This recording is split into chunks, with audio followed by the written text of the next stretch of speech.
आचार्य आमा डबलम सेतो रिबनमा बाहिर स्तम्भ बस्नु होला। महिला पक्षमा के गाउँसम्मका कोपिला सुनार आइएफके के रातो रिबनमा हुनुहुन्छ भने एन्जिला आचार्य आमा डबलम सेतो रिबनमा बाहिर स्तम्भ बस्नु होला। कोपिला सुनार आइएफके के रातो रिबनमा एन्जिला आचार्य सेतो रिबनमा।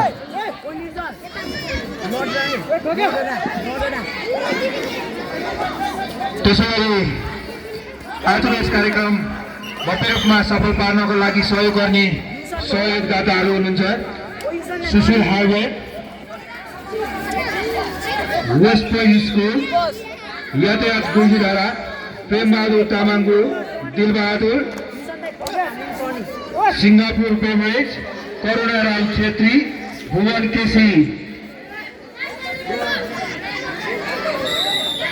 शिवप्रदी, चार्जिङ सेन्टर नैकाप। उहाँहरू सम्पूर्णलाई धेरै धेरै धन्यवाद।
अहिले भइरहेको 40 केजी तौलसम्ममा सेतो रिबनका खगेन्द्र विष्ट बजाङ विजय भई सेमी फाइनल प्रवेश गर्नुभएको छ।